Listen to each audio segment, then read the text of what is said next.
The first thing my dad did was slide the trust documents across the conference table, like they already belonged to him. No hesitation, no courtesy. Just a quiet push of paper that felt heavier than anything he had ever handed me in my life. Then he looked straight at me, expression steady, and said that I had been recklessly managing my trust fund. Not angry, not loud, just calm enough to make it feel like he had already reached a verdict, and this meeting was the sentencing. We were inside a glass conference room at Atlantic Trust and Custody in New York, a room so quiet that the soft hum of the air vent felt sharp. The faint click from the trust officer's pen echoed as if it came from a speaker. Even the gentle shuffle of folders as one of the attorneys adjusted his notes sounded like a warning. Everything was neat, organized, and orderly. Everything except the feeling in my chest. My dad spoke like a man, reciting a conclusion he had practiced, not offering one he hoped to discuss. He said I was unstable. He said I was impulsive. He said the properties assigned to the trust were at risk under my oversight, not because of missing money, not because of mismanagement on any ledger, but because, as he put it, I lacked the maturity required to handle something this significant. The word reckless stayed on the table long after he stopped speaking. I had heard it from him since childhood. It never meant careless. It meant disobedient. Across from me, my attorney, Daniel Whitmore, shifted forward. He kept his voice low, so only I could hear. He told me we could fight. He told me what my dad was saying had no legal foundation. He said this was overreach, pure and simple. His jaw tightened when he spoke, a small sign that he was bracing himself for the battle he thought we were about to enter. I could not look at him. If I did, something inside me might have cracked open. My dad leaned back and folded his hands like a man offering a reasonable compromise. He said he would take over full authority of the trust. All properties, all accounts, all investments, every vehicle, every decision, the houses, the cars, the cash flow. He paused, letting the weight of his list settle in the air. Then he added the condition that sat like ice in my stomach. He said he would not, under any circumstances, take responsibility for my grandma. Not her care, not her medical expenses, not her future. That, he said, would remain mine. Through the glass wall behind him, I could see her sitting in her wheelchair in the hallway, wrapped in the soft sweater I had picked out with her 2 weeks earlier, her hands folded gently, her eyes lowered. She did not understand the details of this meeting. She only understood she had been brought here because my dad insisted her presence was necessary. Not her voice, just her presence. Before I tell you how I responded, I want to pause for a moment. Whenever I remember that day, I often think about how many women listen to stories like this while doing something ordinary. Folding laundry, washing dishes, eating lunch alone at work. For me, during that moment, all I could smell was burnt coffee drifting from the lobby outside the conference room. It struck me as so strange that life kept moving normally while something in me felt like it was coming undone. Back inside the room, something in me settled into a calm I had never felt before. I did not argue with my dad. I did not justify myself. I did not try to convince him of anything. I had spent years trying to prove I was capable, years trying to earn a kind of respect he had never intended to give. Living there under the cold office lights, I realized I was finally done trying. Daniel leaned closer again. His voice was urgent. He told me the trust structure protected me. He said the law was on my side. He said my dad was bluffing. He said we had every legal tool we needed to stop this. I nodded once to acknowledge his effort and said that, no worry, just give it all to him. Then I asked for the pen. The trust officer's hand hesitated, almost imperceptibly. My dad's hand did not. He pushed the documents toward me, a small, pleased smile forming on his face. The kind of smile he saved for victories he believed came from his own strength. His confidence filled the room like cologne. I picked up the pen and signed on the first page. Then the next page. And the next. My handwriting stayed steady. My pulse stayed low. It felt like my body already understood the decision before my mind fully processed it. A strange clarity settled in my chest, like standing in the middle of a storm and feeling completely still. When I slid the documents back across the table, my dad flipped through them quickly. His smile widened. Not triumphant, not mocking, just satisfied, like someone tightening the final screw on a project he believed he had completed. Everyone in that room saw a woman who had folded, a daughter who had surrendered. They believed I had given him everything he asked for. No one asked why. I stood without waiting to be dismissed and walked out of the conference room. My grandma looked up as soon as I reached her. I knelt beside her, took her hand gently, and told her we were done. She squeezed my fingers. She studied my face, searching for something only she could sense. I smiled at her, and for the first time in hours, the smile felt real. Everyone in that building believed my signature meant defeat. They believed I had broken. They believed I had surrendered everything. The houses, the cars, the accounts, the properties, the authority, all of it. Even Daniel, who had been with me through every document review, even the trust officer, who had seen more complicated families than he could count. Even my dad, who was already imagining himself in full control. What none of them understood was simple. I had not just signed away control, I had signed away my dad's last hold over me. I had not surrendered. I had chosen. And while he thought he had taken everything that mattered, he had just stepped into something he did not understand at all. Something he never bothered to read. Something he believed he could dominate, the way he dominated everything else. He had no idea that the trust he snatched so confidently was already built in a structure he could not bend. I stood with my grandma in that hallway, holding her hand, and let the truth settle over me like warm air. My name is Vanessa. I am 32 years old, and that day at the bank, sitting in a glass room while my dad accused me of being reckless, was not the moment he won. It was the moment I stopped explaining myself. It was the moment I realized silence was my strongest answer, and it was the moment my dad unknowingly agreed to the one thing that would change everything. It began years earlier.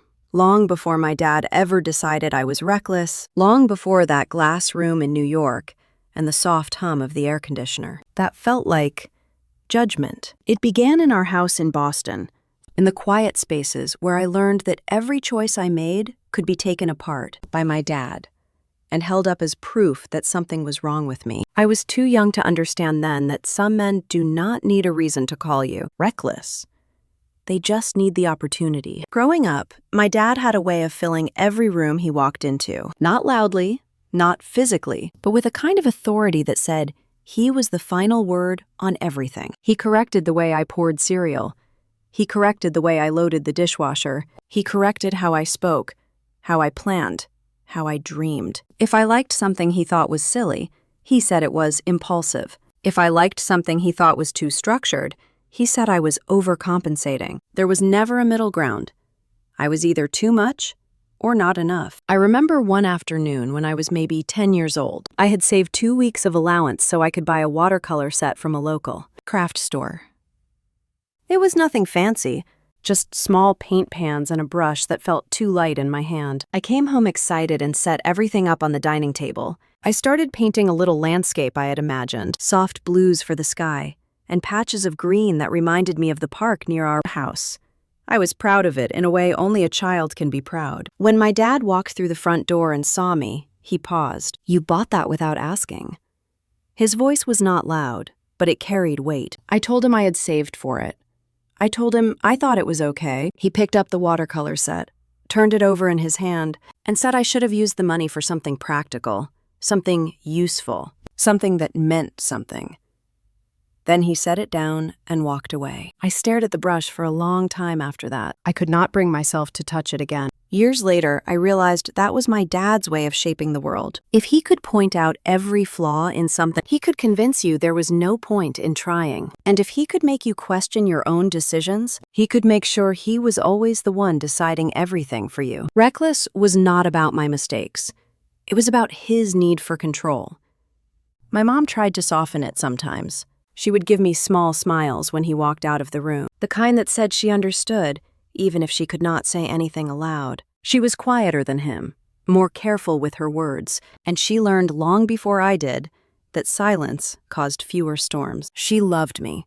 I know she did, but she also lived in the same economy of approval that I did. My dad decided what was sensible, what was respectable, what was worthy. It was easier for her to stay in his shadow than to challenge him. The only person who never judged me was my grandma. She lived with us on and off throughout my childhood and eventually moved into a small apartment nearby when she needed more independence. She had a softness around her eyes that came from decades of living through moments, bigger than she could explain. When I sat with her, I felt like I could breathe without being measured. One evening, maybe when I was 17, she and I sat on her balcony, overlooking the street. It was early October, and the air had that crisp smell that always made her think of new beginnings. She handed me a mug of hot tea and told me she wanted me to listen for a moment. Not because she had advice, but because she had something she wished she had learned sooner. She said people misunderstand the word reckless. They think it means careless, but sometimes it simply means brave. Sometimes it means choosing a path without knowing whether someone will approve. She said my dad used the word to make the world smaller for me because he was afraid of a world he could not control. She touched the back of my hand and told me there was nothing wrong with wanting to steer my own life.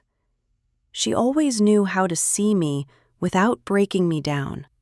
When she listened fully. She never asked why I wanted something. She asked how it made me feel. She never asked whether something was practical. She asked whether it was mine. She did not question my instincts. She trusted them. She trusted me. My grandfather passed away when I was in my early 20s. I never knew him well, but I knew he loved Grandma deeply, and he wanted her to be taken care of no matter what happened. He left behind assets, properties, and accounts that were placed into a trust in 2014. On paper, it was supposed to protect the family. In reality, it became another instrument for my dad to tighten his grip on everyone. He treated the trust as an extension of himself. If he oversaw something, it was secure. If someone else had a say in it, it was vulnerable. And because I was named as part of the oversight structure, he viewed that as a flaw to correct. He never said this directly, but he acted like the trust was something sacred only in his hands. He would talk about it as if he were the steward of a legacy. He claimed he understood it better than anyone else because he had a mind for stability. Stability was his favorite word. Every decision he made was in the name of stability. Every decision I made threatened it. The truth was more complicated. He did not understand the trust as well as he thought he did. He did not understand the layers of it, the protections, the conditions, the definitions. He assumed he was the only one capable of handling it because it never occurred to him that anyone else could be competent, especially me. By the time I finished college, I had learned to quiet myself in rooms where he spoke, not because I agreed with him, but because I was tired of having to defend the simplest thought. I worked odd jobs in those years and tried to carve out some space for myself. I wanted to understand finances, not because I wanted to impress him, but because the more I saw how money shaped the dynamics in our family, the more I realized that ignorance was a trap. If I did not understand the system, I would always be vulnerable to whoever used it against me. I enrolled in classes focused on wealth administration, fund structures, and estate planning. I remember walking into the first class and feeling a mix of excitement and fear. I sat in the middle row next to a woman named Alicia, who was returning to school in her 40s. She told me she was tired of pretending she did not understand the world she lived in. I told her I understood that feeling more than I could explain. During those years, I spent most weekends with my grandma.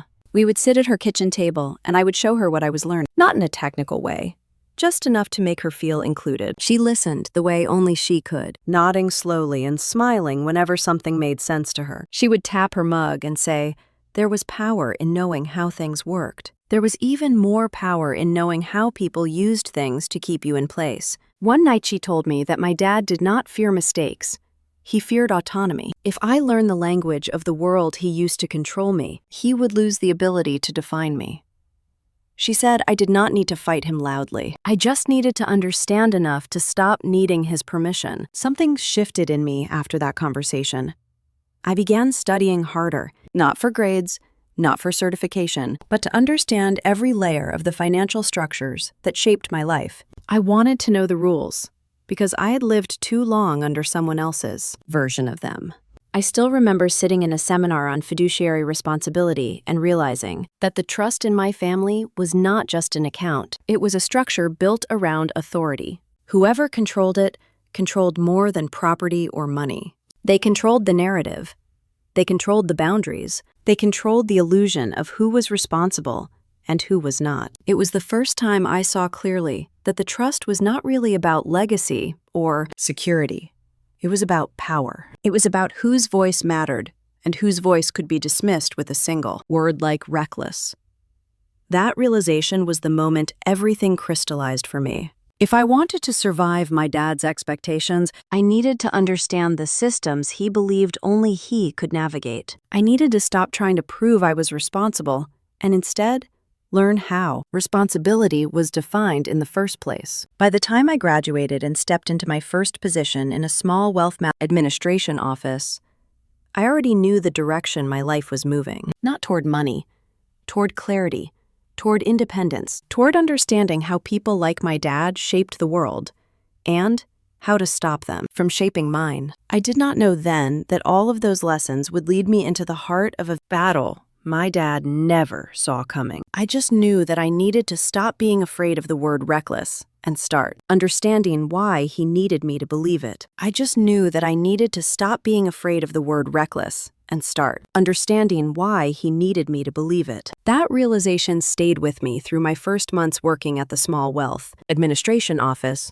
in downtown Boston. The building was old enough that the elevators groaned on the way up, and the hallways smelled faintly of stale paper and someone's forgotten lunch. But the work felt alive in my hands. Every file, every account, every structure had a story behind it. Some were messy, some were tragic, some were beautiful. All of them were shaped by the choices people made and the fears they carried. My supervisor, a patient woman named Cheryl, handed me my first task during my second week. She walked by my desk, dropped a thick binder in front of me, and told me to read everything in it before the end of the day. It was a sample of different trust structures, real and hypothetical, used to train new hires. I remember flipping through the pages slowly, absorbing the language I had only studied in theory, the way words could shift the balance of control, the way definitions changed obligations, the way a single signature could alter someone's future without them realizing it. That was when I started to understand that financial documents were not just legal tools.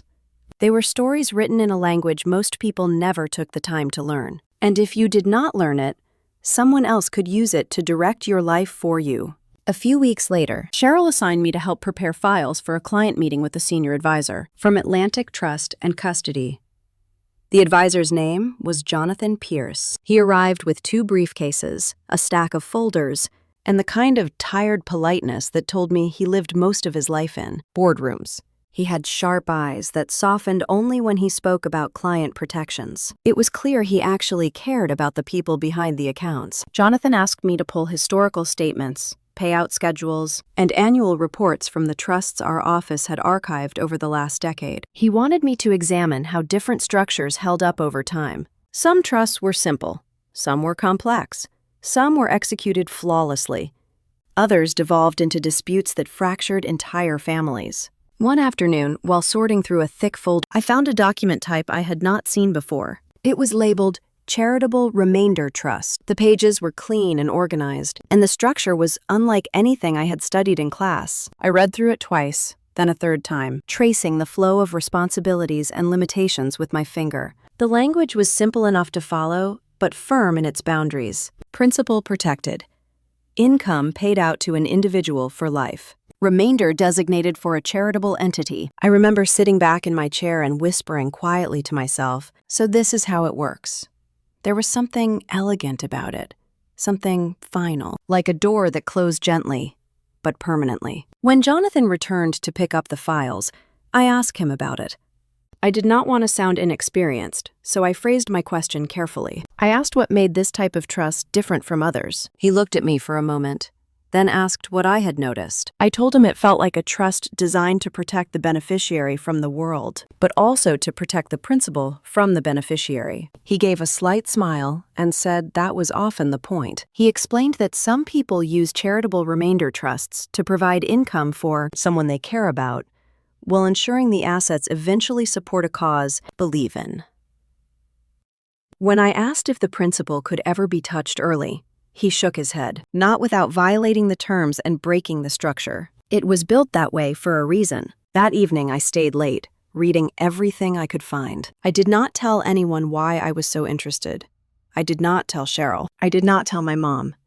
Most importantly, I did not tell my dad. Something about it felt too delicate to share. Like the knowledge itself was a fragile seed that needed to stay hidden underground until it could grow on its own. Over the next few months, I began spotting the structure in other files, sometimes used in complicated estate plans, sometimes in simpler arrangements. I learned how they were drafted, how they were funded, how the payouts were calculated. I asked quiet questions and listened more than I spoke. The more I learned, the more I began to rethink the trust my grandfather had left behind. I knew it was supposed to protect Grandma. I knew it was established in 2014, but I had never questioned how it was designed. I had never read it closely enough to see the boundaries. My dad always handled the paperwork. He always insisted he understood it better than anyone. He made the trust into a symbol of his role as the stable one in the family. One afternoon, I decided to request the original documentation from Atlantic Trust and Custody, not because I thought anything was wrong, but because something inside me whispered that it was time to understand it for myself.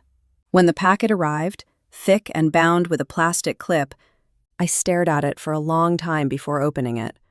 My hands felt warm and shaky. I took a breath and started reading. I saw dates I remembered, signatures I recognized, clauses that matched what I had studied. And then I saw it. The structure was exactly what I had feared and hoped at the same time. It was a charitable remainder trust. Income to Grandma every month for as long as she lived. Principal locked. No withdrawals, no early access. And the remainder, after her passing, was designated to a charitable entity. There was only one blank in the document. The name of the future charity had been left to be assigned later. I sat quietly, letting that detail fill the space between my ribs. My grandfather had trusted that one day, someone who loved Grandma would choose something meaningful. He had built the framework. He had simply left the final decision open. I ran my thumb along the edge of the document until I felt a slight paper cut forming. It grounded me in the moment. I was not imagining any of this. The design was clear and intentional. The next morning, I asked Jonathan if I could meet with him privately for a few minutes. We sat in a quiet room near the office kitchen. I showed him the trust. He scanned the pages slowly, and when he looked up at me, there was a softness in his expression. "You understand what this means, right?" His voice was calm, but it carried a weight I felt in my chest. I nodded. My throat tightened. I understood perfectly. I understood that my dad had no idea what this trust actually was. I understood that he thought oversight meant control. I understood that he believed authority came from having the pen in his hand. He never questioned the structure itself, because it never occurred to him that something could be beyond his reach. Jonathan asked me if my dad knew. I said no. He asked if I planned to tell him. I shook my head. There was nothing to tell. Not yet. Later that week, I invited Daniel for coffee near Boston Common. It was early spring, and the air smelled like melting snow and damp pavement. We sat on a wooden bench with our cups warming our hands. I showed him the trust. He read it quietly, turning each page with care. When he finished, he let out a slow breath. "Vanessa, this is not a simple structure."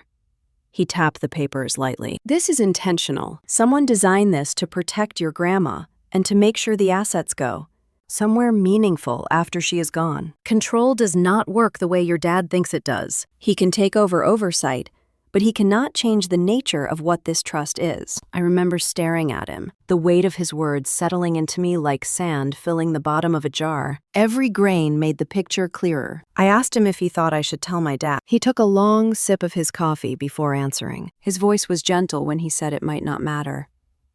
My dad would not listen, and if he did, he would twist it into something it was not. Sometimes silence is safer than truth. When I walked home that evening, I carried the trust documents in my bag. Every step felt like I was walking deeper into something I did not yet understand how to navigate. But it also felt like the first time I had a map, even if it was drawn in a language my dad refused to learn. I tucked the documents into a drawer in my bedroom. I ran my fingers over the edge of the folder once before closing it. The drawer slid shut with a soft sound that felt final somehow. I did not tell anyone what I had learned.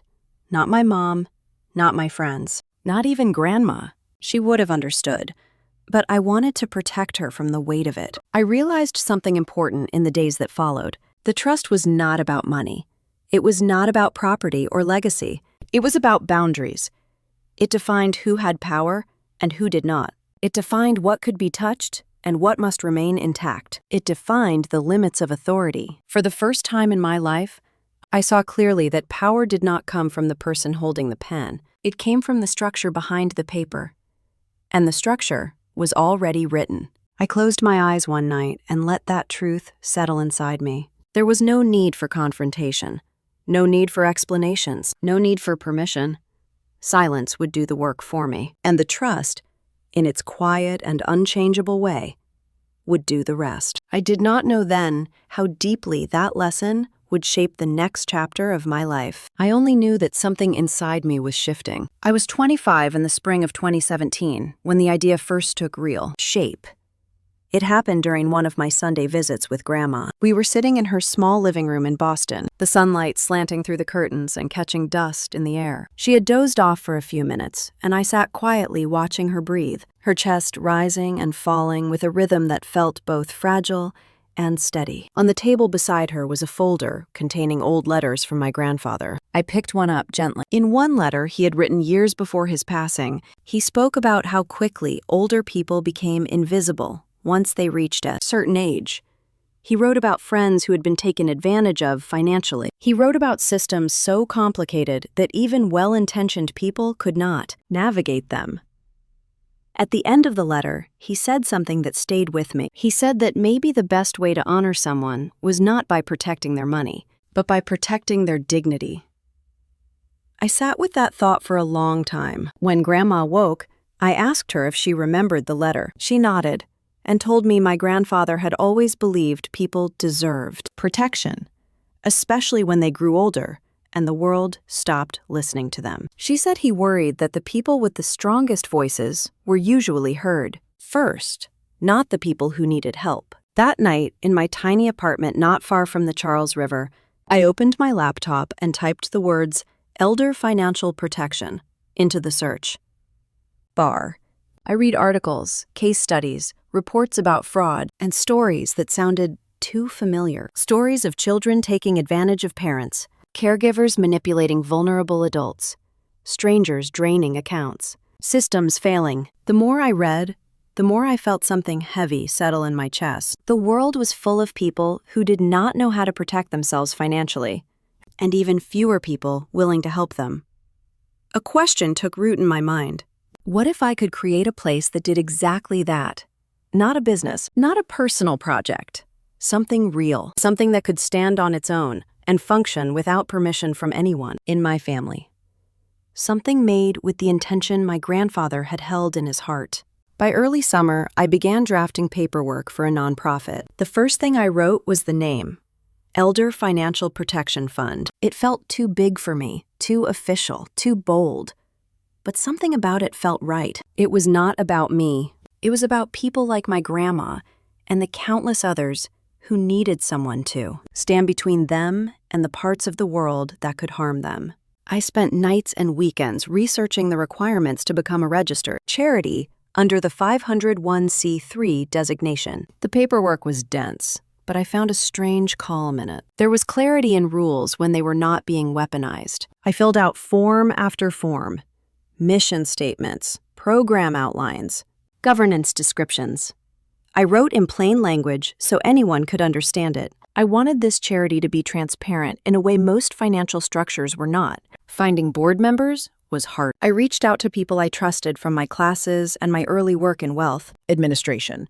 Not close friends, not family. People who understood the importance of clean boundaries. A retired accountant named Harold, who had spent his career helping senior citizens manage their finances. A social worker named Denise, who had seen too many clients lose everything because they signed something they did not understand. And a legal aid volunteer named Mark, who believed deeply in making financial information accessible to ordinary people. We sat in a small conference room at a public library one evening in late July. I had brought coffee and a stack of folders. My hands shook slightly as I explained what I hoped this charity could be. I expected skepticism, but instead I saw a kind of quiet resolve in their eyes. They asked thoughtful questions and offered suggestions without judgment. Harold said he wished something like this had existed when his own mother was alive.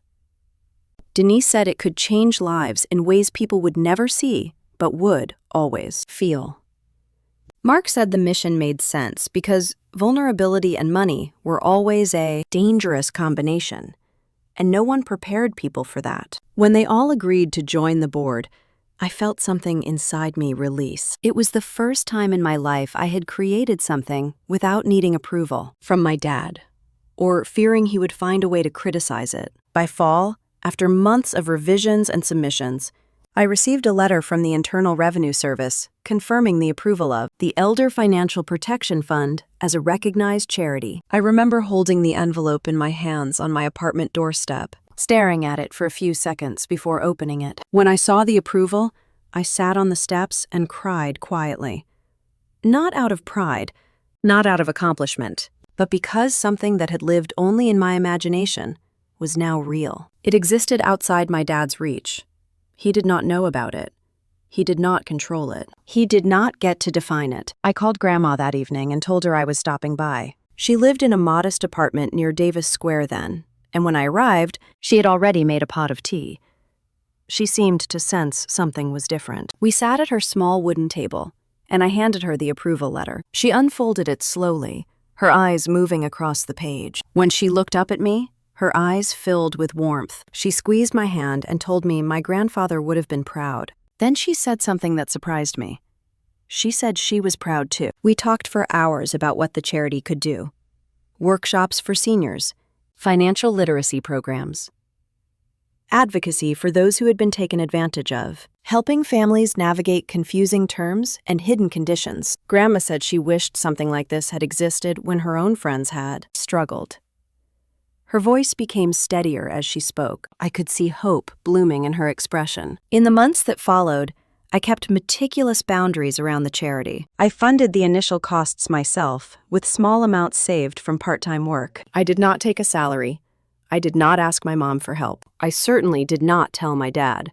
The charity was not born out of defiance, but his involvement would have poisoned it. He would have reshaped it into something about him. He would have criticized the mission. He would have insisted on oversight. He would have called it reckless. So I kept it tucked quietly in a corner of my life where his voice could not reach. I worked slowly, carefully. The board met every few months. We created pamphlets and simple guides explaining financial terms in plain language. We partnered with a small community center to host a workshop. I watched as older adults came in with questions they had never felt safe asking before. How do I read a statement? What does power of attorney mean? What is a beneficiary? Designation? What happens if someone pressures me to sign something? I saw fear soften into understanding. I saw dignity return to faces marked by worry. It was humbling and grounding. I never once felt like the charity belonged to me. I felt like I belonged to the mission. One afternoon, after a workshop ended, a woman in her 70s came up to me and took my hand. She said someone had once convinced her to sign away something important, and she had lived with the shame of it for decades. She said she wished she had known how to protect herself back then. She thanked me for helping others avoid her pain. I did not know what to say. All I could do was hold her hand and hope she felt seen. That moment changed me. It anchored me deeper in the work. It reminded me that money was never the point. Protection was. Understanding was. Empowerment was. Years passed quietly. The charity grew slowly, but steadily. It remained small, mostly volunteer-driven, but it mattered. I never once imagined it would intersect with my family in any meaningful way. I never imagined it would one day stand at the center of a storm I could not yet see. Back then, in 2017 and 2018, it was simply something I built out of love and duty, a way to honor my grandparents, a way to create a shield for others, a way to find my own voice by giving others theirs. I had no idea that the charity I formed in the margins of my life would become the very thing my dad tried to take from me. At the time, I believed our lives ran on separate tracks. His world of control, my world of quiet protection. I never thought they would collide. But they would. And when they did, nothing in my family would ever be the same. I never thought the charity I built quietly in the background of my life would ever collide with the world my dad controlled. For a while, it felt like we existed in two separate spheres, moving in parallel, but never touching. That illusion ended the winter my grandma got sick. Her health had been fragile for years, but when she collapsed in her apartment one cold morning in early 2024, everything in our family shifted. I drove to the hospital as soon as I got the call. My hands shook on the steering wheel. My throat felt tight. My mind raced with every terrible possibility. When I walked into her room, she looked smaller somehow. The soft warmth in her eyes was still there, but she was tired in a way I had never seen before. She reached for my hand and smiled when I sat beside her. I told her I was there. I told her I was not going anywhere. The doctor came in a few minutes later and explained that her heart was weakening. Nothing immediate, but she would need closer monitoring, careful medication management, and regular follow-ups. I nodded through everything, taking notes on my phone, asking questions even when my voice trembled. She squeezed my hand again, as if she could sense the storm behind my calm expression. My dad arrived later that afternoon. He stepped into the room with the kind of energy that made everything feel more tense. He did not ask how Grandma was feeling. He did not ask what the doctor had said. He asked why I had not called him sooner. I told him I had focused on getting her admitted and stabilized. He said that was irresponsible. He said I should have known to update him immediately because he was the one who understood emergencies. I did not argue. I was too exhausted and too afraid to fight. Over the next few days, Grandma improved enough to be moved to a rehabilitation facility. My mom visited and did her best to keep the peace. She brought homemade soup in small containers and adjusted Grandma's blankets with quiet tenderness. My dad, however, became more controlling with every passing day. He questioned every medication. He questioned every nurse. He questioned every decision I made. One evening, he and I stepped into the hallway. The fluorescent lights flickered slightly overhead, casting pale shadows across the floor. He crossed his arms, looked down at me, and said I was not stable enough to make decisions for Grandma. He said my emotions clouded my judgment. He said I reacted instead of planned. I told him I had simply followed the doctor's instructions and made sure Grandma was comfortable. He shook his head slowly, the way someone does when they are disappointed in a child who cannot understand. Something simple. He said that if anything happened to Grandma under my watch, I would have to live with that guilt forever. It was something colder, a calculated blow. He had always used the word reckless, but now he was using Grandma's illness as proof, a weapon. A justification. I stepped back, trying to steady my breathing. I told him I had been there since sunrise, advocating, asking questions, making sure she received what she needed.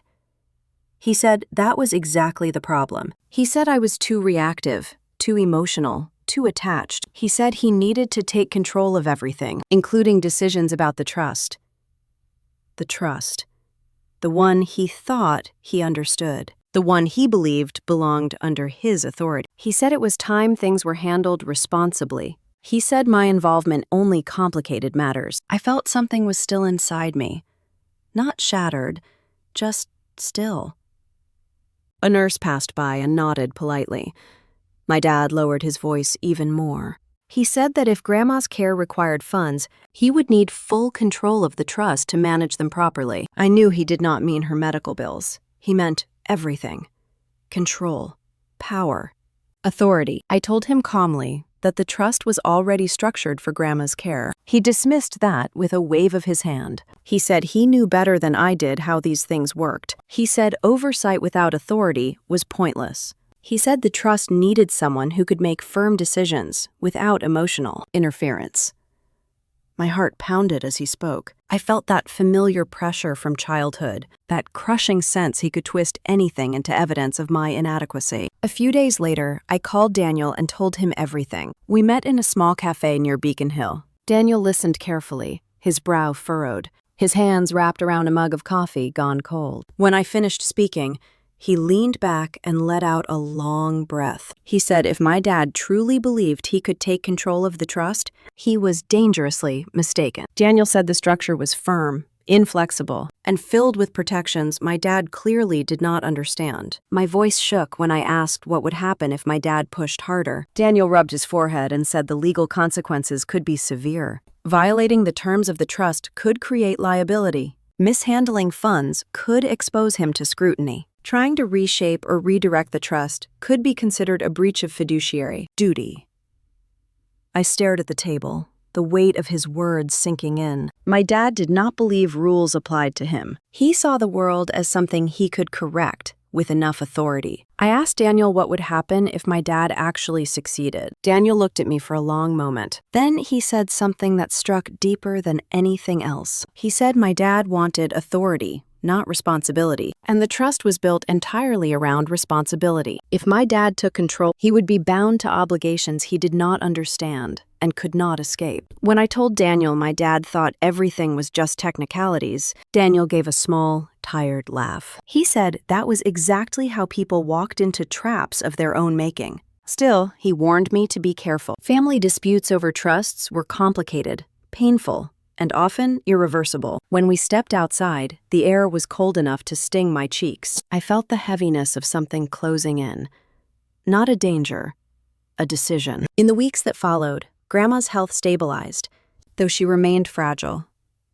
I spent more time with her, cooking her soft foods, helping her walk short distances, sitting beside her while she napped. She looked at me one afternoon and said I seemed far away. I told her I was just tired. She nodded gently, as if she could see the truth anyway. My dad kept pushing. He questioned every expense, every medical choice, every detail of Grandma's care. He did not visit out of love. He visited to monitor, to assert, to position himself as the one who knew what was right. One evening, he confronted me again, this time in Grandma's apartment as she slept in the next room. He said he had been thinking. He said the only way to secure Grandma's future was for him to take over everything. He used the word everything with slow precision. He said he needed full authority to oversee the trust, because I was simply not equipped to manage anything that significant. When I asked what made him think that, he said it was obvious. He said my decisions showed a pattern of instability.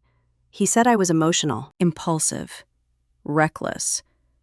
The word hit differently this time. It did not sink under my skin. It sat on the surface like something I could finally examine.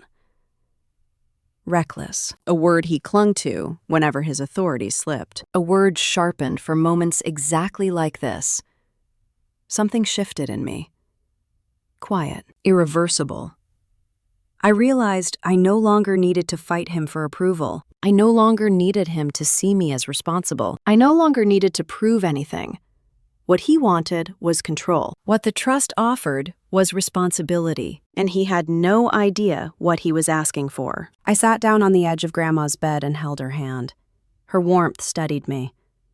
I whispered that everything was going to be all right.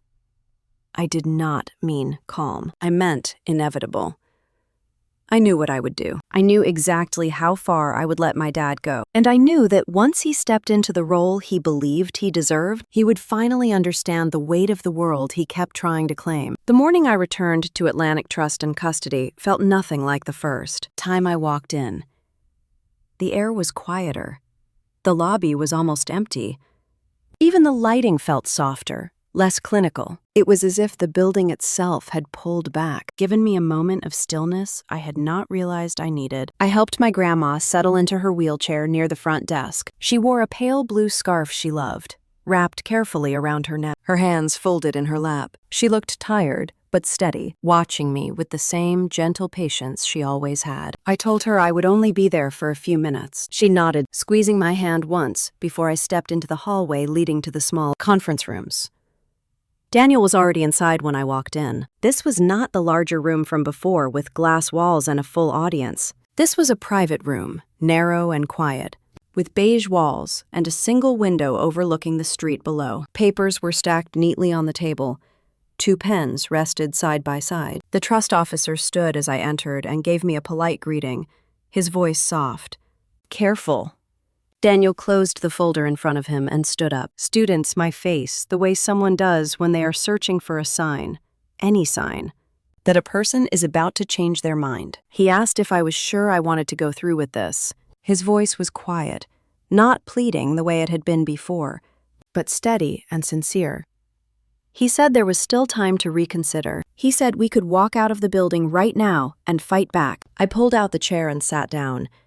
I told him I understood what it meant. He opened the folder again, flipped to the signature pages, and tapped a section with his finger. He quietly repeated that once I signed, my dad would have full control. Every oversight, every decision, every obligation. It would be irreversible. I nodded, calm, almost detached. He asked one more time if I wanted to do this. I looked at him and said the words that had been sitting inside me for days. I told him I was done asking for permission. He leaned back slightly, the tension in his jaw easing into something like reluctant acceptance. He said all right and stepped back, giving me space. The trust officer placed the documents in front of me. The papers felt cool under my fingertips. My signature from the previous appointment was already there, but this was the final step, the formal transfer of authority. I picked up the pen and signed my name with steady strokes.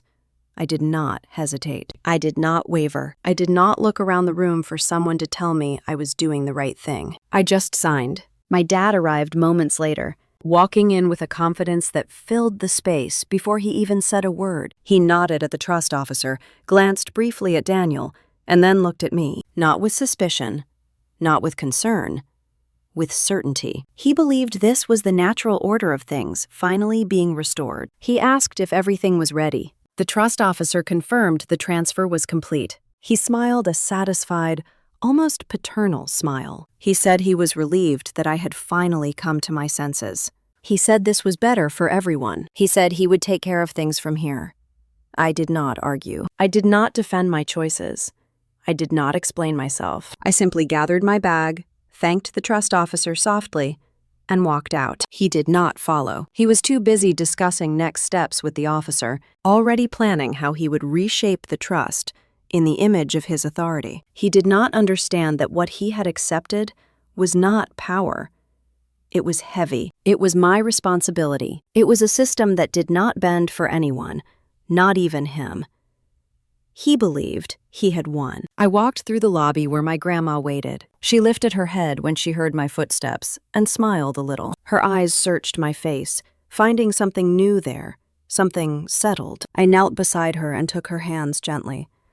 I told her it was done. She exhaled slowly, as if the air leaving her lungs carried a piece of the tension she had been holding. I wheeled her toward the front doors, the sound of the wheels humming softly across the tile floor. Outside, the air was cool, crisp, carrying the faint scent of early winter. Cars passed slowly along the street.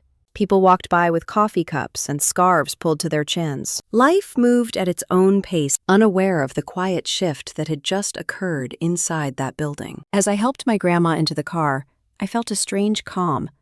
Not relief, not victory. Something quieter, the kind of calm that comes when a long fight ends not with shouting or triumph, but with a simple choice made in silence. My dad stayed in that conference room long after we left. I imagined him sitting at the table, his hands on the documents that granted him the control he had demanded for so long, oblivious to the reality he had just stepped into. He believed he had finally corrected the one thing in his life he thought had been out of alignment. His daughter. His reckless daughter. He believed he had won completely. I drove Grandma home, the city passing by in slow motion. She watched me as I helped her settle into her favorite chair near the window. The afternoon light cast a soft glow across her face. She asked me if I was all right. I told her yes. She nodded in that knowing way she always had, the way that made me feel seen even when I tried to hide the truth. Later that evening, after she had fallen asleep, I sat in her living room and let the quiet wash over me. I thought about the signature I had placed on those final documents. I thought about the way my dad had smiled, so sure of his victory. I thought about all the years I had spent trying to explain myself to him, trying to prove something he never intended to understand. Letting go was not surrender. It was released. I leaned back in the chair and closed my eyes. The room was warm, filled with the soft ticking of the clock on the wall, the kind of sound that made time feel gentle. For the first time in a long while, I was not bracing for the next argument. I was not rehearsing explanations in my head. I was not preparing for the next accusation.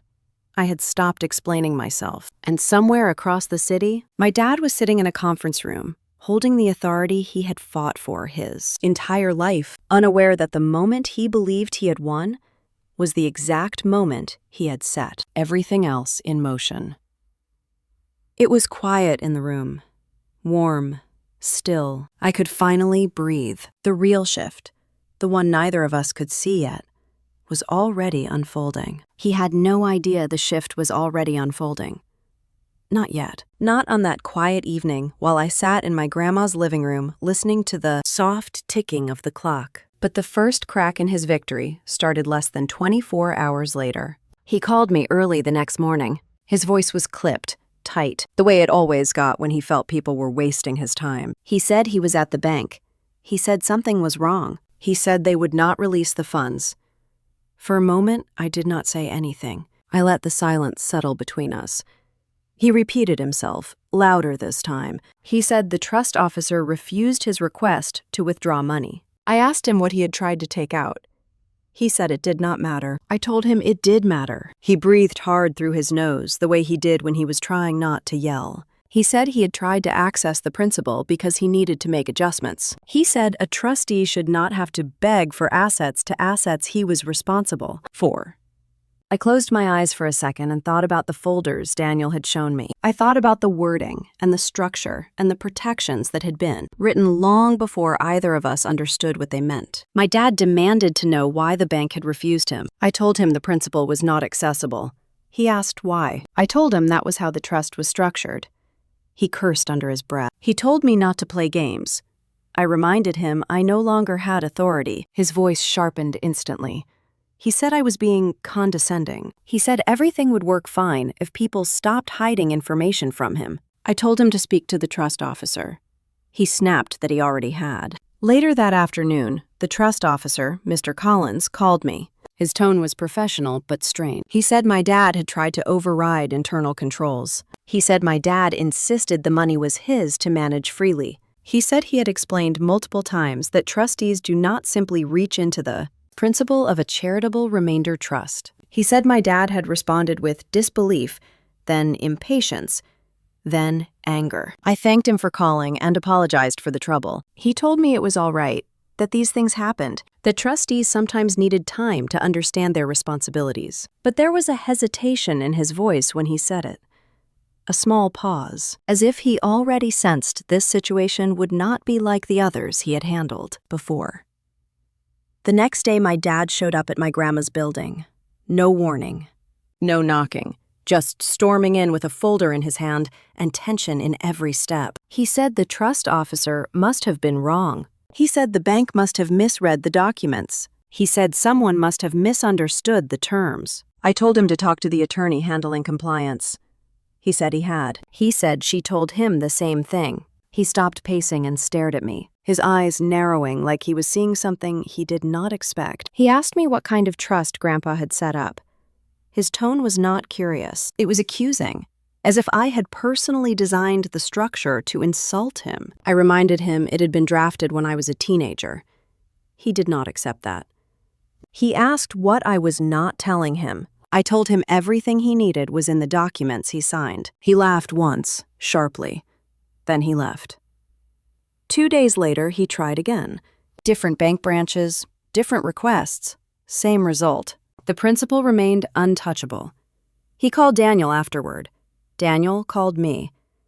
Daniel did not sound surprised. He said my dad had demanded an explanation, and accused him of hiding information. My dad also claimed the terms were ambiguous. Daniel told him the terms had never been ambiguous, and he reminded my dad that he had urged my dad to read everything carefully, but my dad had dismissed it all as unnecessary. And now he was learning the consequences of treating a legal structure as if it were optional. The first compliance notice arrived at his house the following week. A thick envelope, multiple pages, deadlines, instructions, obligations. He dropped it on my kitchen table and asked if it was real. I told him it was. He asked why it was so long. I told him because being a trustee was not symbolic. He stared at the papers as if they were written in a language he had never seen before.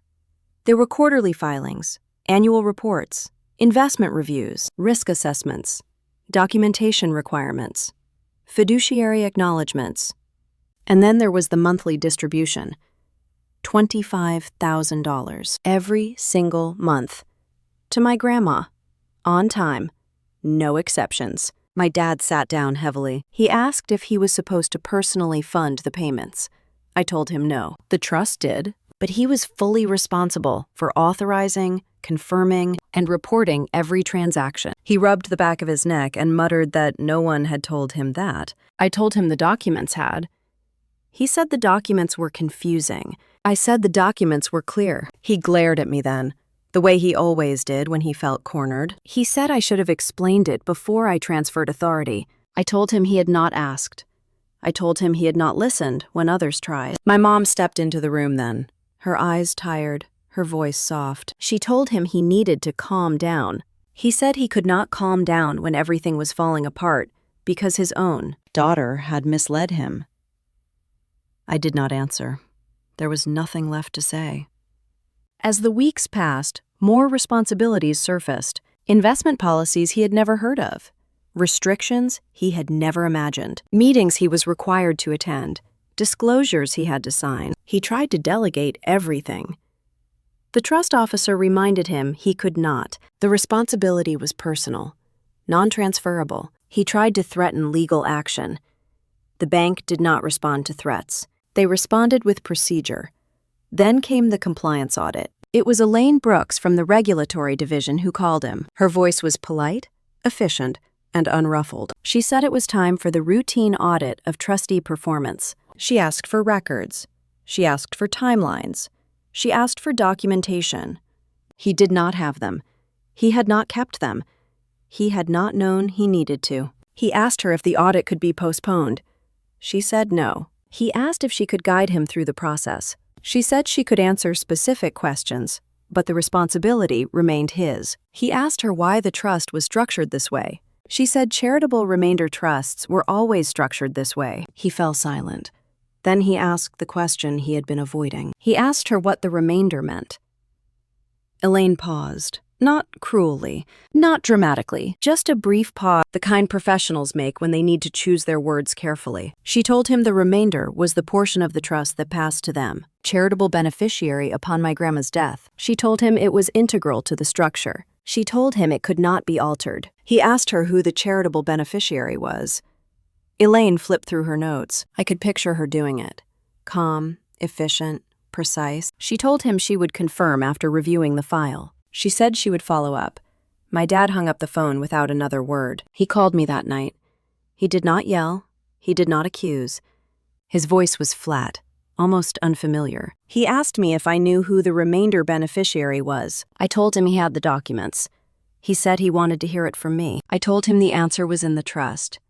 He said he wanted clarity. I told him he would have it soon. He exhaled shakily, as if the walls of the world he thought he controlled were shifting around him, revealing corners he had never noticed before. He said the trust was not what he expected. I told him I knew. He said he needed time.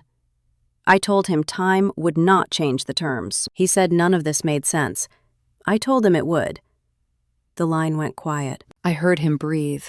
Slow, uneven. A man finally sensing the edge of something he had walked into without looking. Down first. He asked again who the remainder was. I told him he would find out soon enough. He ended the call. Outside my window, the street was quiet, the soft glow of the porch lights reflecting against the pavement. I stood there for a moment, my hands resting on the windowsill, letting the silence settle. The trap had not snapped shut. Not yet. But it had begun tightening. The structure he had claimed, the authority he had demanded, the victory he believed he had secured. It was becoming clear that none of it worked the way he imagined. He had accepted responsibility. He had accepted obligations. He had accepted a system he did not understand. And for the first time in his life, he could not simply push his way through the rules. He had asked for control. He had been given responsibility, and now the trust was beginning to answer him back. I was in my grandma's living room when my phone rang. She was dozing lightly in her chair, her breathing slow and steady, the late afternoon sun spilling across her blanket. I glanced at the screen and saw my dad's name. Something inside me tightened. I picked it up anyway. His voice was flat, not angry, not clipped. Something worse. He said he had spoken with the compliance office. He said they finished their review of the trust file. Then he said he finally knew who the remainder beneficiary was. He waited for me to react. I did not. He said the name slowly, almost testing it. Elder Financial Protection Fund. He asked if I had ever heard of it. I said yes. He asked how much I knew. I told him enough. There was a long silence. I could imagine him sitting at his desk, his hand gripping the edge, staring at whatever paperwork he had spread out in front of him. He said he had called the charity. My heart thudded once, but my voice stayed calm. He said he wanted to speak with whoever oversaw the remainder. He wanted to understand why the trust had been written to favor a nonprofit instead of blood relatives. He wanted to know how something like that could even be allowed. He told me the woman who answered the phone had been polite, very polite, but firm. She told him the charity could not be dissolved without cause. She told him the IRS rules made charitable remainder designations almost impossible to unwind. She told him the board had final authority. She told him the mission was strong and the organization was in excellent standing, my dad had argued. He told her the trust should remain within the family. She told him charitable remainder law operated differently. She told him the remainder was secure, permanent. He said he had demanded to speak with the executive director. She told him the director was in a meeting. He called back 2 hours later. This time he asked for the founder, the board, anyone who could explain how this had happened. He said there had been a long pause on the other end, and then the woman gave him an answer. He whispered the name into the phone now. My name, quiet at first, then louder, as if he thought the volume might change the meaning. I did not respond. He said my name again. His voice cracked slightly. He asked me why. The word barely held together. I got up from the couch and walked into the kitchen so I would not wake my grandma. I told him to tell me what he wanted to understand. He asked if I had done this to punish him. I said no. He asked if I had done it to shame him. I said no. He asked why Grandpa would set up a trust that handed the remainder to a charity. I told him Grandpa had locked in the structure long before either of us understood it. He asked when I had founded the charity. I told him when I was 25. He asked when I became executive director. I told him 3 years ago. He asked if I benefited personally. I told him no. I earned a salary like anyone else.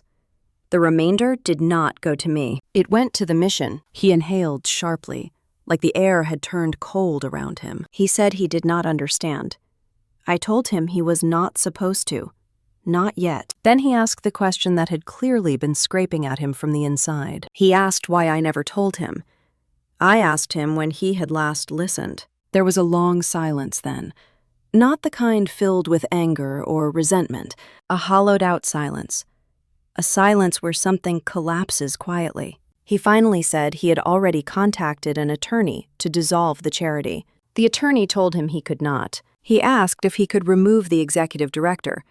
They told him no. He asked if he could replace the board.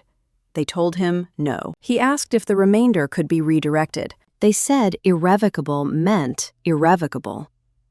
He whispered that word like it hurt. He said he felt blindsided, betrayed, humiliated. I told him none of this was meant to humiliate him. He said it did. I told him the trust had never been about him. Not then, not now. He did not argue.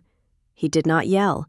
He did not try to reframe the narrative. He just went quiet again. I could picture him standing in his study, staring down at the papers he had signed without reading. I could see the realization settling across his face, slow and heavy, like a fog descending on a landscape he thought he knew by heart. He asked if Grandma knew. I told him she knew about the charity, but not the remainder. He said he would tell her. I told him not to. He asked why. I told him she needed peace, not politics. He did not respond. Then came the quietest moment in our entire relationship. A silence so deep, I could hear my own breathing. A silence that felt like the floor beneath him had opened, and he was just now realizing how far he might fall. Finally, he exhaled slowly, like something inside him had given way. He said he needed a minute. Then he said he had to go. His voice was low and uncertain. I had never heard my dad sound uncertain in my entire life. He ended the call without another word. I stood in my grandma's kitchen for a long moment. The refrigerator hummed softly. The clock ticked steadily. Life continued in its small, quiet ways, while something tectonic shifted inside my dad's world. Not triumph, not revenge, something quieter. Something deeper, an unraveling of the identity he had built on control. He had demanded the trust. He had claimed it like a trophy. He had believed it would prove authority and superiority. Now he understood the truth. The remainder belonged to the charity. The charity was protected. The structure was permanent. And I was the founder and the executive director, the person entrusted with the mission. For the first time in his life, he could not undo what had been done. He could not manipulate it. He could not overpower it. He could only stand inside the consequences of his own signature. He had asked for everything. And now he finally understood what everything meant. Later that evening, after I checked on my grandma and made sure she was resting comfortably, I stepped outside for some air. The cold brushed my face as I walked onto the porch. I wrapped my arms around myself and breathed in the quiet. I felt no satisfaction, no gloating, no sense of victory. What I felt was something steadier, a return to balance, a restoration of something he had tried to take from me for years.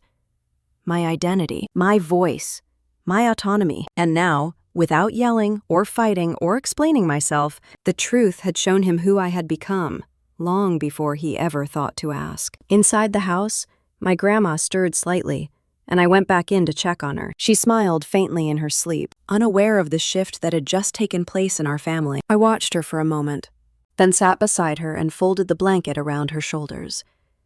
The house was warm, safe, quiet, and my dad, for the first time, was facing a world where control could not save him, where the structure he demanded now defined him, where the trust he claimed would hold him accountable. And for the first time in years, I felt a kind of peace settle inside me. That is where I stayed, quiet and steady, waiting for the next shift in the storm my dad had created for himself. I stayed beside my grandma that night, listening to the soft rhythm of her breathing, letting the quiet settle in my chest. The peace in that moment felt fragile, like something I needed to protect gently. But by morning, the world outside had already shifted again. My dad never let silence last long.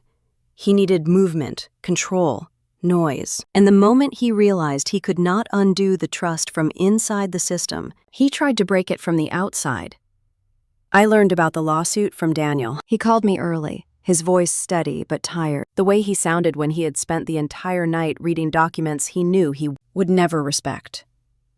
He said my dad had filed a civil complaint against the charity. He said the filing accused the organization of improperly influencing my grandfather, misrepresenting the purpose of the remainder, and exploiting my grandma. I closed my eyes and let the words sink in. Nothing in those accusations surprised me. When control is threatened, some men grab whatever they can and start swinging. I thanked Daniel for telling me. He hesitated before he spoke again. He said the court had already flagged the filing as weak. He said my dad was representing himself at first. Then he had hired a lawyer who withdrew 2 days later. I could picture the scenes unfolding, my dad pacing across his study, convinced he was the only rational person in a world full of incompetence. My mom is sitting on the couch, wringing her hands quietly, unsure how to reach a man who never believed he needed to be reached. The next week, the first hearing took place. I did not go. My presence was unnecessary, and Daniel advised me that staying away would remove any opportunity for my dad to claim emotional influence. But some things do not require physical attendance to leave a mark. The news found its way into the public sphere faster than I expected. An article appeared online.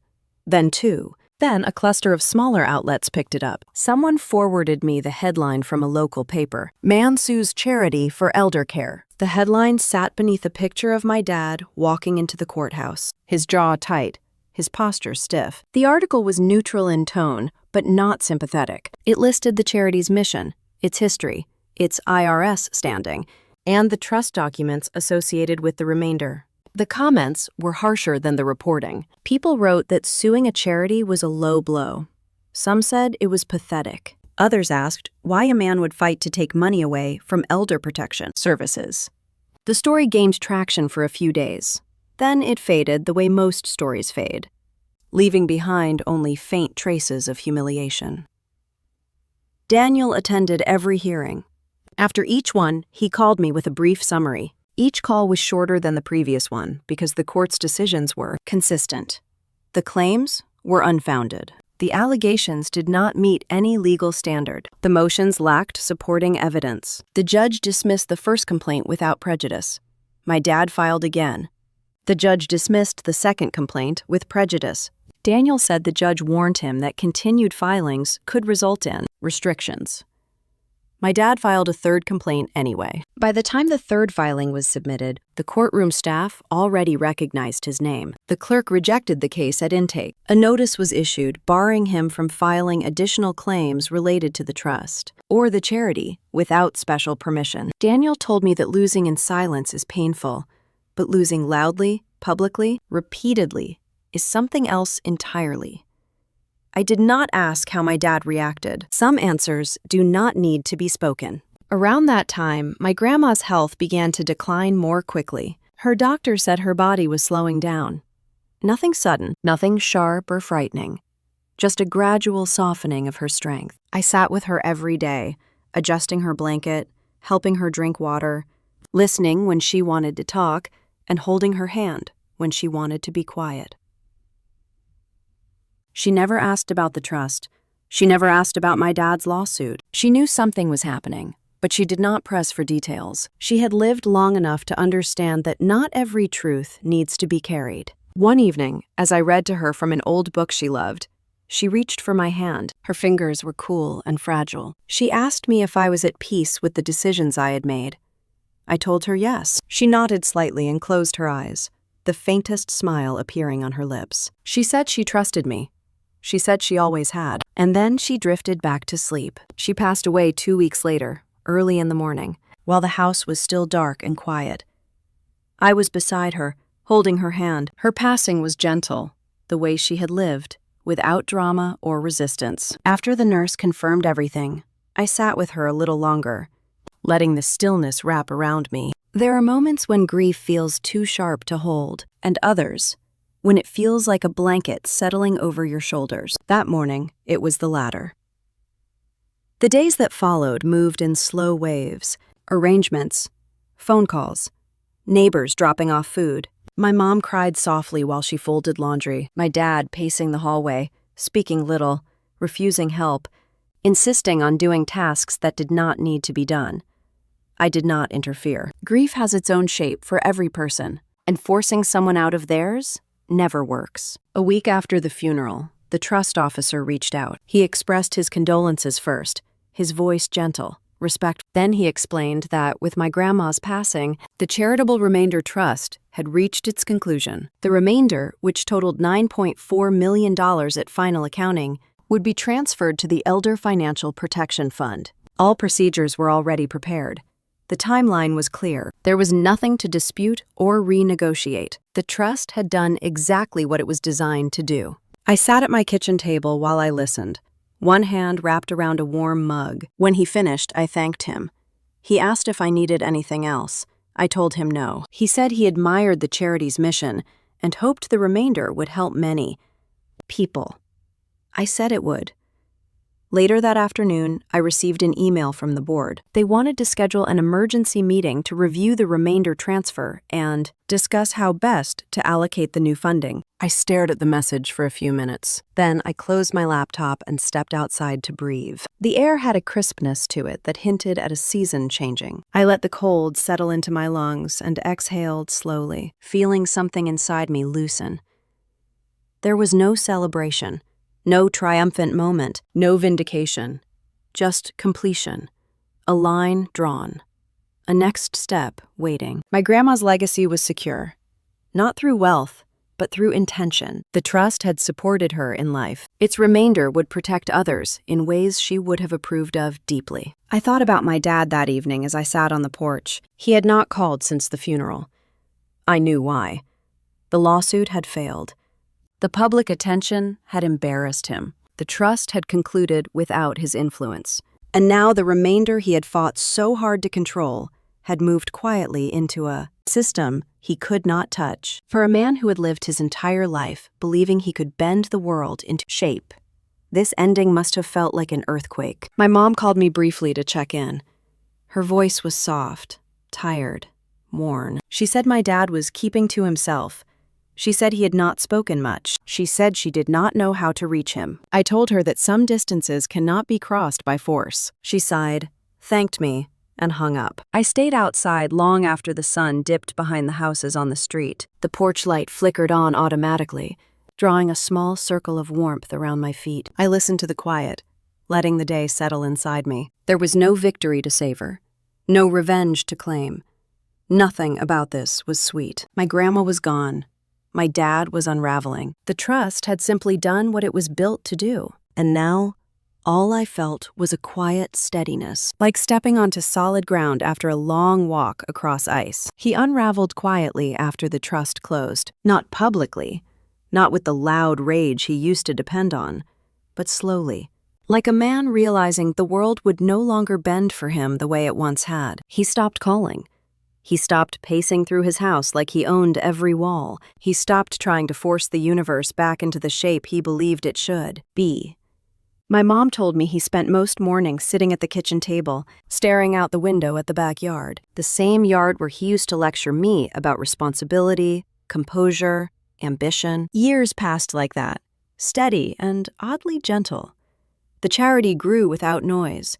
The remainder allowed us to expand programs into 3 new states, hire case managers who understood what elder protection truly meant, and create partnerships with clinics, neighborhoods, and small community groups that had never had access to guidance. I attended board meetings, reviewed reports, signed grants, answered phone calls, and held the kind of responsibility that once terrified me. But it was different now. This kind of responsibility came from purpose, not from fear or control. My life stayed simple. I lived in a modest apartment on the outskirts of Albany, not far from the river, in a quiet building where everyone minded their own business, but still held the door open when they saw someone carrying groceries. I cooked at home most nights, walked to the farmer's market on Saturdays, met colleagues for coffee when our schedules aligned. I did not need luxury. I needed breath. I needed clarity. I needed the absence of someone telling me what I was or was not. Every few months, I checked on my mom. She aged faster after Grandma passed. Maybe grief sped her up, or maybe the years of balancing my dad's temper had finally settled into her bones. She never asked about the remainder. She never asked about the charity. She just wanted peace. I made sure she had it. I still saw him sometimes, from a distance. Not intentionally. Albany is not as small as a town, but not as large as a world. People intersect. One afternoon, I saw him across a grocery store parking lot, walking slowly to his car. He looked smaller. Not physically. Something inside him had shrunk. He moved like someone who no longer believed the world owed him space. He did not see me. I stood there for a moment, my hands tightening around the grocery bags, waiting for something emotional to hit me. Anger, triumph, sadness, something dramatic or cinematic. But nothing came. All I felt was a quiet recognition that we were not the same people anymore. He had lost a fight I never agreed to engage in. I had simply stepped out of the ring. One spring morning, 3 years after Grandma passed, I received an invitation to speak at a statewide conference on elder protection. The room was bright and full, and I could feel the hum of energy from advocates, social workers, attorneys, and families who had come to learn how to protect the people they loved. When I stepped on the stage, something inside me steadied. I told stories of clients we had helped, elders who had been manipulated financially, seniors who had nearly lost their homes, their independence, even their dignity. I did not talk about my family. Some stories belonged to private rooms and quiet memories. After the event, a woman approached me. She was in her 70s, her hands delicate but firm when she shook mine. She said she had followed the charity's work for years. She said her sister had been financially exploited by someone she trusted. She said she wished she had had help sooner. Then she looked at me in a way that felt like a blessing and said, "My grandmother would be proud."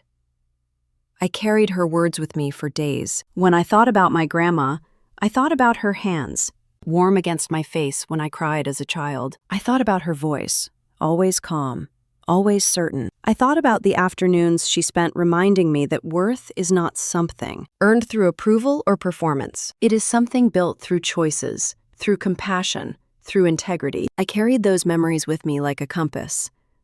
My dad never apologized. Not directly, not indirectly. He never asked for forgiveness. He never attempted reconciliation. He simply drifted further into himself. A man without a foundation, without an anchor, without someone to command or critique. Old patterns do not disappear. They simply lose their audience. About 6 years after the trust closed, my mom called me with news that he was moving into a smaller home. She said he did not want help with the move. She said he did not invite anyone to visit. She said he seemed content to let the world shrink around him. I listened quietly. There was nothing to fix, nothing to restore. Nothing broken that wanted mending. One afternoon, during a board meeting at the charity's central office, someone read out the updated annual report. Our programs had reached nearly 18,000 seniors since the remainder transferred. The number was staggering when spoken aloud, the kind of number that does not feel real until you see the faces behind it. I thought of my grandma again, her quiet strength, her belief in me, her patience. The legacy was built not through inheritance or property, but through intention. When the meeting ended, I stepped outside and walked toward the river. The air was warm, the trees beginning to bloom. A group of teenagers rode past on bicycles, laughing, their voices bright and effortless. I sat on a bench and watched the water for a long time. The river moved steadily, carrying what it needed to carry, releasing what it needed to release. I realized then that what happened with the trust had never been about winning. Winner implies a competition, a scoreboard, an opponent to overcome. What happened was about choosing a different way of living. It was about stepping out of the shadow of someone else's expectations and refusing to measure myself through the lens of their disappointment. It was about protecting something fragile and powerful inside me that had been told. Too many times it was reckless or insufficient. My dad did not lose because I beat him. He lost because I stepped away from the system that fed his power. I did not rise by taking anything from him. I rose by refusing to be shaped by him. As the sun lowered across the river, I felt something in me settle. Not joy, not triumph, something quieter. A sense of having finally stepped fully into myself. Before I walked home, I thought about the people who might be listening to my story now, maybe folding laundry or driving home, or sitting at their kitchen table. People who had been told they were too emotional, too loud, too stubborn, too complicated, too much, or worse, not enough. So if you have ever carried those words like stones in your pockets, hear me when I say this. Silence can be power. Truth can be the loudest revenge. And choosing yourself, even once, can change the shape of your life. If you have ever been told you were too much or not enough for your own family, remember this. Silence can be power, and truth can be the loudest revenge. Tell me in the comments what integrity means to you and where you are listening from.